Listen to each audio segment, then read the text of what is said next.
What was that?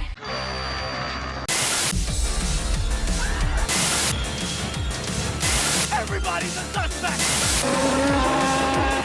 Coming to get you, Bobber. Wolfman's got Nards. Paranormal Activity 4 is a 2012 horror movie directed by Henry Joost and Ariel Schulman, and it stars Kathryn Newton, Matt Shively and Katie Featherston. Hi guys, my name's Barry and welcome back to my Paranormal Activity movie reviews. Today we're going to be talking about Paranormal Activity 4, and this is again going to be a spoiler review. It's been 5 years since the disappearance of Katie and Hunter, and a suburban family witness strange events in their neighbourhood when a woman and a mysterious child move in. This is the first Paranormal Activity movie that's not a prequel, albeit we do get a little bit of a flashback at the start of this movie. It's just to refresh us because the previous movie was a major prequel which was set in 1988. So at the start of this movie it's just reminding us of the events of Paranormal Activity 2 when Katie abducts Hunter and they go missing. In this one it's set in modern day, it's set in November 2011 and we were introduced to a new family, this time set in a different place, and they've also got a kid that lives in the neighbourhood called Robbie. Who's a little mysterious boy. There's something that I like about this film that I don't remember them doing much of in the first three movies, and that is give us little subtle hints of what we may see in the future of this film. So for example, in this one they've got alarms on the front and back door, so you hear in the distance, front door open, back door open, and as soon as you hear that, you know that that's going to come up again later on in the movie as part of a jump scare. Now that we're back in modern day as well, we've got modern day technology. Something that we've not had in any of the movies yet is, or a lot of, is mobile phones that are getting used as cameras, computers, laptops that are getting used for the webcams. So we've got more access, they've got computers as well, Xbox, so we've got more access to the cameras. So it doesn't really explain things like, oh there's a camera crew coming in to put in CCTV. They don't explain any of that. We just have to accept in this one that there's lots of cameras around and us as the audience get to watch most of the angles. Here's where I have an issue, and this is the first time I've had this issue, is the movie feels more polished, like a Hollywood movie. The actors also feel more polished, and it's good for them because the acting is a lot better in this one than it's ever been because it's professional actors, but therein lies the downfall. Because they're professional, because they're polished, I don't have that realistic feeling towards them. I now cannot resonate with these actors because I know that they're just actors. I knew the first three movies had actors in it as well, but it just didn't feel like that realistic found footage style paranormal movie that we've got to know. During the movie we still don't know who this kid Robbie is. We've got a good idea of who he is because we don't get to see his mother, and he's just a little kid around about the same age as Hunter from part 2, or the same age as he would be now. And then we find out that Robbie's got an imaginary friend called Toby. Well, could that mean that Robbie is Hunter? Another issue I had with this film is when nothing happens in this film, nothing truly happens. Now, you do like to get a build-up of nothingness in the movies for something to happen, but in this one, when nothing happens, we don't get a build-up of anything really.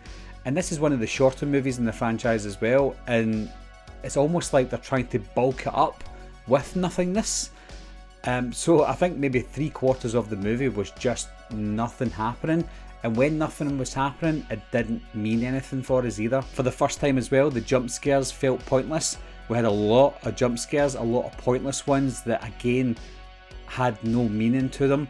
They had no build up either. It's almost like they gave up for Paranormal Activity 4, and if they didn't give up, maybe they were just in a rush, I don't know. The Covenant theme was also back as well from what happened in 1988, something that I did like about Paranormal Activity 3, so I'm glad that they still continued on, because I was worried that because they're going back to modern day we're going to forget about that, but they didn't. They still included the Coven, or the Covenant witches, in this franchise. Later on, Katie's back and we find out that Katie's son, or as we think, is Robbie, so that would mean to us that Robbie is Hunter, and the movie just felt so predictable because of that. But I will give them props because it turns out there is a twist here. Robbie is just Robbie, he is not Hunter. We find out that the family that we're focused on now, they've got a kid called Wyatt who is around about the same age as Robbie, and we find out that Wyatt is also, I was going to say abducted there, he's also adopted, and we find out in actual fact that Wyatt is Hunter.